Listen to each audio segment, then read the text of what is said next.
तर नमस्कार मंडळी, आपली आवडती मालिका म्हणजेच तारिणी ही मालिका आता वेगळ्याच वळणावर येऊन पोहोचलेली आपल्याला पाहायला मिळणार आहे. तर मग आता सगळ्यांना प्रश्न पडलाच असेल की आता ह्या भागात नक्की काय पाहायला मिळणार आहे. तर मग आता आपल्याला या भागात एवढं मोठं सत्य पाहायला मिळणार आहे की आता सत्याच्या उलगड्यामुळे आता ह्या कार्यक्रमात या मालिकेत अजूनच मोठा ट्विस्ट आपल्याला पाहायला मिळणार आहे. तर मग आता ते सत्य कोणतं असतं किंवा कोणाचं असतं, तर मग आता हे सत्य तारिणीचं आता आपल्याला पाहायला मिळणार आहे. तर मग आता तारिणीचं नक्की कोणतं सत्य? आता तारिणीने फक्त एकच गोष्ट तिने केदारने लपून ठेवलेली असते, ती म्हणजे ते स्पेशल क्राईम युनिटमध्ये काम करतात. पण आता ही तारिणी पोलीस स्टेशनमध्ये आलेली असते जे मॅडमला भेटायला, आणि मग आता तिथे निशीसुद्धा आलेली असते, ती तिच्या नवऱ्याला भेटायला म्हणजेच युवराजला भेटायला आलेली असते.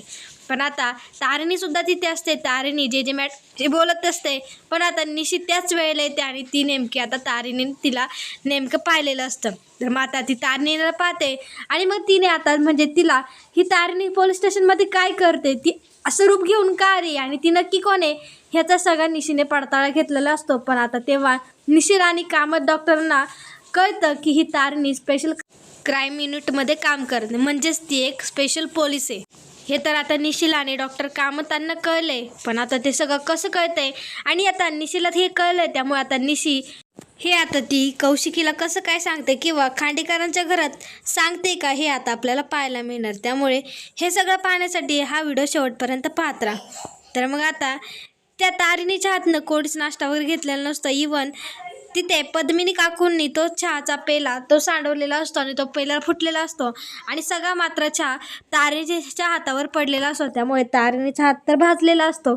त्यानंतर मग आता इकडे कौशिकी असते, त्यानंतर काका असतात, आणि तिथे मग आता ते वकील असतात, ते त्यांना सगळे फाईल्स वगैरे दाखवत असतात. पण आता तिथे पद्मिनी येते आणि ते सगळे पेपर उधळून लावते आणि ती बोलते की या मार्गाने तर काय होणार नाही, या पेपरचा तर काहीच उपयोग होणार नाही, आणि या पेपरमुळे माझा युवराज काय म्हणजे जेलमधून सुटून काही येणार नाही, असं आता ती थोडक्यात बोलताना आपल्याला पाहायला मिळणार आहे. आता पद्मिनी रागत असते आणि ती कायम वाकडेत जात असते. तिला असं वाटतं की कौशिकी केदार आणि तारिणीला सपोर्ट करते, त्याच्यामुळे ती एवढं सगळं करत असते. पण तसं मात्र काही झालं नसतं.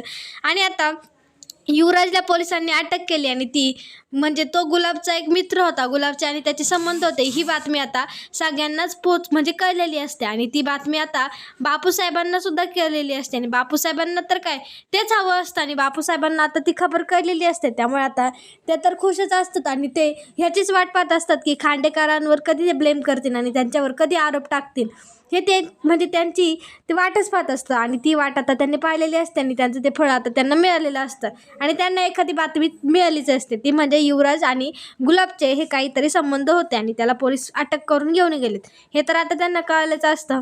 पण त्यानंतर मग आता आपल्याला असं पाहायला मिळेल की वकील आता जेव्हा कौशिकी आणि दयानंद सोबत बोलत असतात, तेव्हाच मात्र आता तिथे पद्मिनी आलेली असते. आता पद्मिनी चिडलेली असते, कारण एवढी मोठी कौशिकी आहे आणि त्यांचा एवढा मोठा चॅनल आहे, त्यांच्याकडे एवढा मोठा पैसा आहे, एवढी सगळी ओळख आहे, पण त्या ओळखीचा आणि पैशांचा तिथे काहीच उपयोग झालेला नसतो. ती त्यांना बोलते, म्हणजे कौशिकीला ते बोलते की एवढा पैसा आहे, द्या, दाखवायला आलं, द्या त्या बाईला, म्हणजे त्या कोणी जे त्या पोलीस आहेत त्यांना पैसे द्या, कोणी त्यांना ट्रान्सफर वगैरे पाहिजे का, ती सगळी मिळून टाका, पैशाने हा सगळं म्हणजे जे काही झाले ते सगळं घडले, ते पैशाने दाबा, प्रकरण हे दाबा, आणि आता त्या पोलिसांना लाच देऊन आपल्या युवराजला मात्र सोडवा, असं आता तिने कौशिकी आणि दयानंदला सांगितलेलं असतं. पण आता ते त्यांना पटत नाही, त्यामुळे आता आपल्याला वेगळाच एक ट्विस्ट पाहायला मिळणार आहे. आता कौशिकी तिला बोलते की नाही, युवराजने काही केलेलं नाही आहे, त्यामुळे आपण पैसा देऊन म्हणजे पोलिसांना लाच दाखवण्याची काहीच गरज नाही, आपण सगळं कायद्यानेच करायचं, असं आता दयानंद काकांना तिला सांगितलेलं असतं. पण आता ही काही ऐकणार नाही पद्मिनी तिच्या मनाचंच खरं करणार, आणि तिला मात्र काही करून तिच्या मुलाला सोडवायचं असतं. त्यानंतर मग आता आपल्याला असं पाहायला मिळेल की तारिणी आणि केदार बोलत असतात, तेव्हा मात्र आता तारिणीच्या वडिलांचा तिला फोन आलेला असतो. आता तिचे वडील तिच्याशी बोलत असतात, तिची चौकशी करत असतात. पण मात्र आता इकडे खांडेकरांच्या घरी तर वातावरण खूप चिघळलेलं असतं. आता इकडे पद्मिनी खूपच रागात असते, आणि आता दयानंद काकासुद्धा चिडलेले असतात तिच्यावर, कारण ती बोलत असते की तुम्ही लाच दाखवा, आणि लाच दाखवून मात्र आपल्या मुलाला सोडव म्हणून. आता हे तर त्या दोघांच्या तत्वात बसत नसतं, म्हणजे कोणाच्या, कौशिकी आणि दयानंद खांडेकरच्या हे तत्वात बसत नसतं. त्यामुळे आता कौशिकी तिला तत्व बोलत असते, तत्व सांगत असते. पण आता ही तिच्या पोराच्या प्रेमापोटी सगळं करत असते आणि ती काय बोलते हे तिला सुद्धा कळत नसतं. पद्मिनी मात्र चिडलेली असते. पद्मिनी बोलते, तुम्ही काही करा पण आता मला माझ्या मुलाला पाहायचंय. माझ्या मुलगाला तुम्ही काही करून सोडवा, पैसे द्या नाहीतर काही करा, पण माझा मुलगा सुटलाच पाहिजे. आणि तेही आजच्या आज, असं आता तिने कौशिकीला ठामपणे सांगितलेलं असतं. पण आता आपल्याला इकडे असं पाहायला मिळणार आहे की आता तारिणीच्या वडिलांनी तिला कॉल केलेला असतो आणि तारिणी मात्र आता जे काही झालं ते सगळं आता ती त्यांना सांगत असते. ती तारिणी त्यांना तिच्या वडिलांना बोलते सुद्धा की तुम्हाला सुद्धा असं वाटते की मी सगळं हे खोटं करते, तुम्हाला माझ्यावर विश्वास नाही का, असं ती बोलत असते. तर आता ती इकडं तिच्या वडिलांना सगळं काही सांगत असते. पण आता इकडे मात्र कौशिकीला सारखाच कॉल येत असतात आणि आता म्हणजे बाकी जी काही न्यूज चॅनल असतात त्या न्यूज चॅनलवर आता युवराजचीच गडबड चालू असते. म्हणजे युवराजच्याच बातम्या तिथे सांगितल्या जातात. त्यामुळे आता कौशिकीने त्या लगेच चॅनलवाल्यांना कॉल केलेला असतो आणि ती त्यांना सांगते की युवराज विरोधात अजून पुरावा मिळालेला नाही आहे, युवराज गुन्हेगार आहे, अजून सिद्ध झालेलं नाही आहे, त्यामुळे काय म्हणजे काही सिद्धच झाले नाही, त्यामुळे तुम्ही युवराजला ब्लेम करू नका आणि तुम्ही उगाच खांडेकरांना ब्लेम करू नका, असं आता तिने मीडियावाल्यांना सांगितलेलं असतं. पण आता हे कितपत होतं आहे किंवा आता तिला असं वाटतं की युवराजचा याचा हात नाही, पण युवराजचाच यात हात होता. आता हे तिला कळल्यावर तिचं काय होणार आहे आता आपल्याला पाहायला मिळणार आहे. त्यानंतर मग आता तारिणीची आई आलेली असते. तारिणीची आई सांगते की हे सगळं आपल्या घरात घडले, पण हे सगळं बाहेर कसं काय कळलंय. तर मग ती त्या कौशिकला सांगते की आपल्या म्हणजे घरात 2 व्यक्ती आहे, केदार आणि तारिणी, त्यांनीच सांगितलं असेल बाहेर, असं आता तिने त्यांना सांगितलेलं असतं. आता इकडे कौशिकी त्यांच्याच रूममध्ये येत असते आणि तारिणी तिच्या वडिलांना सांगत असते. तेव्हा मात्र आता कौशिकी येते आणि कौशिकीने तारिणीकडनं फोन घेतलेला असतो आणि तारिणीला बोलते की हे सगळं तुम्ही बाहेर सांगू नका. कारण आता ती तारिणीला बोलते की तारिणी, तू खांडेकरांची मोठी सून आहे आणि या घराची आबरू जपणं हे तुला सुद्धा आहे. त्यामुळे या घराचे आबरू जप, हे काही म्हणजे हे काही जे काही प्रकरण आहे ते बाहेर कोणालाच सांगू नका, ते आपल्या घरातल्या घरात मिटवू. आणि बेलसरे आल्यात म्हणजे तारिणीची आई आली होती, त्यामुळे ती तिच्या वडिलांना सांगेल इकडे काय होते काय नाही, पण तुमच्या दोघांकडनं मात्र कोणालाही सांगू नका. मी तुमच्यावर बी म्हणजे ती बोलते की तारिणी, तू जे स्टेटमेंट दिले त्याच्यावर मी विश्वास ठेवलाय, पण मी तुला पाठीशी घालणार नाही, असं आता तिने तारिणीला ठणकावून सुद्धा सांगितलेलं असतं. मग आता ही कौशिकी तर चिडलेलीच असते. म्हणजे ती दोन्ही बाजूंनी अडकलेली असते, तिला काय करावं काही नाही हे कळत नसतं.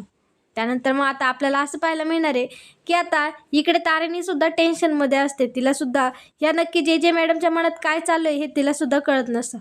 त्यानंतर मग आता इकडे बापूसाहेब जामखेड्यांनी आता कौशिकीलाच फोन केलेला असतो. आता कौशिकीला माहिती की तिला यासाठीच फोन येणार आणि आता जामखेडेंचा फोन आलेला असतो. आता ते तिला तेच बोलत असतात की युवराजचा आणि गुलाबचा काहीतरी संबंध होता, त्यामुळे तुम्ही जसे दुसऱ्यांच्या बातम्या टाकता तसे स्वतःच्या सुद्धा बातम्या टाकत जा. स्वतःचं सत्य का तुम्ही लपून ठेवतात, म्हणजे ते त्यांनी तिला कॉल ट्रोल करण्यासाठी केलेला असतो. आता ते तिच्याशी बरेच वेळ बोलताना आता आपल्याला पाहायला मिळणार आहे. पण ते पूर्ण वेळ आता युवराजच्या बाबतीतच बोलत असतात. त्यांना हे जाणून घ्यायचं असतं की हे सगळं सत्य आहे का. पण जे काही सत्य आहे ते आता कौशिकी तोडफोडपणे त्यांना सगळं सांगत असते की म्हणजे तिला सांगण्याशिवाय तिच्याकडे काही पर्यायच नसतो. आता ती त्यांना सांगते की हो सत्य आहे, पण अजून म्हणजे त्याचा म्हणजे युवराजचा आणि गुलाबचा संबंध होता, पण ह्या सगळ्या गुन्ह्यात युवराजचा हात आहे असं मात्र सिद्ध झालेलं नाही आहे, त्यामुळे तुम्ही काहीही बोलू नका, असं आता तिने ह्यांना जामखेडेंना सांगून आता तिने फोन ठेवलेला आता आपल्याला पाहायला मिळणार आहे.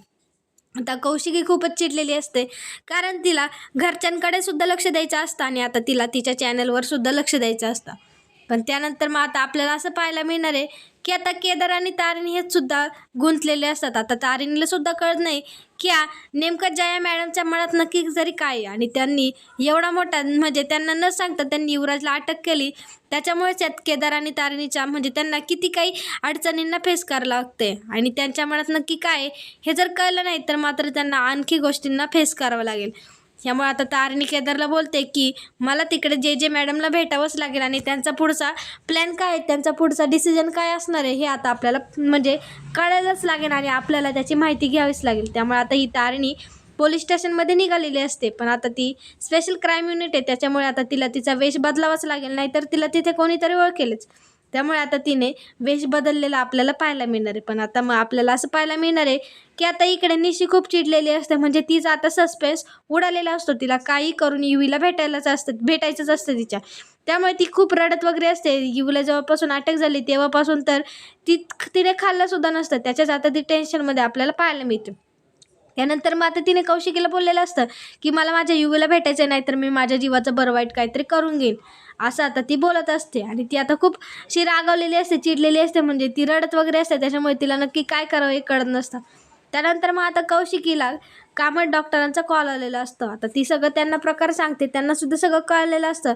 आता ते बोलतात की खांडेकरांना तिथं अलाउड नाही ना, तर मी निशीला घेऊन जातो. आणि मग आता ते निशीला घेऊन पोलीस स्टेशनमध्ये आलेलं असतात, म्हणजे येत असतात. त्याच्या आधीच आता तिथे तारिणी पोचलेली असते. आता तारिणीने वेश बदललेला असतो, त्यामुळे तारिणी डायरेक्ट आता जे मॅडमच्या केबिनमध्ये आलेली आपल्याला पाहायला मिळणार आहे. तिच्या मागे पोलीससुद्धा असतात. आता तारिणी जेव्हा त्यांना सॅल्यूट करते, जय हिंद बोलते, तेव्हा मात्र आता त्यांनी म्हणजे आता त्या रूममध्ये फक्त तारिणी आणि जे मॅडमच असतात. आणि ते कॉन्स्टेबल असतात, त्यांना तर आता जे मॅडमनी बाहेर काढलेलंच असतं. पण मग आता तारिणी तिथे आली हे आता जे मॅडमला कळतंय, तर तारिणी सॅल्यूट वगैरे ठोकते. तेव्हा मात्र जे मॅडमला कळतं की तारिणी, आणि तारिणीसुद्धा तिची ओळख सांगते, कारण ती वेश करून आलेली असते. कारण ते स्पेशल क्राईम युनिटमध्ये असतात आणि त्यांना वेश करणंच भाग असतं. त्यामुळे आता ही तारिणी दुसऱ्याच वेशात आता तिथे आपल्याला पाहायला मिळते. पण आता तारिणी जेव्हा जे मॅडमशी बोलत असते, त्यांचं बोलणं चालू असतं, तेव्हा मात्र तिथं आता कामत डॉक्टर आणि निशी आता ही दोघे आलेले असतात. आता तारिणी तिथे आलेली असते हे पाहून तर जे मॅडम तर जे मॅडमला धक्काच बसतो की नक्की इथे कशासाठी आले, हिने मला कॉल वगैरे केला पाहिजे होता, आणि हिला जर आता इथे कोणी बघितलं तर मात्र वेगळाच होईल. आणि तेव्हाच नेमकी आता निशी आणि आता तिथे कामत डॉक्टर आलेले आता आपल्याला पाहायला मिळणार आहे.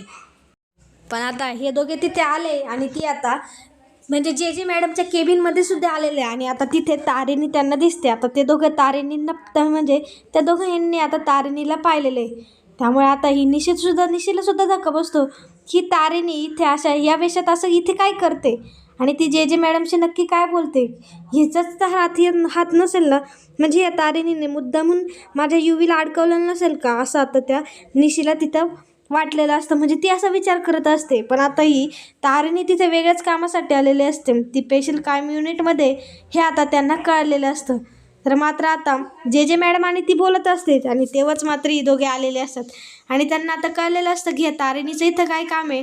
आणि जेव्हा ती सॅल्यूट ठोकताना त्याला म्हणजे ती पाहते, तेव्हा मात्र त्यांना शंका आलेली असते की तारिणी नसून वेगळीच, म्हणजे ती एक म्हणजे तिच्या मागे, तारिणीच्या मागे सुद्धा अजून एक कोणतं तरी व्यक्तिमत्व दडलेलं आहे, आणि ते म्हणजे पोलिसांचंच. म्हणजे ती तारिणी स्पेशल क्राईम युनिटमध्ये काम करते हे आता त्या कामत डॉक्टरांना आणि निशीला कळलेले. पण आता ह्या दोघांना तर कळलेले की तारिणी स्पेशल क्राईम युनिटमध्ये काम करतात. आता तिथे जे मॅडमसुद्धा आहे, आणि जे मॅडम आता ह्यांना काय बोलतात आहे, आणि तारिणी आता ते सगळं प्रकरण कसं काय हँडल करते हे आता आपल्याला पुढील भागात पाहायला मिळणार आहे.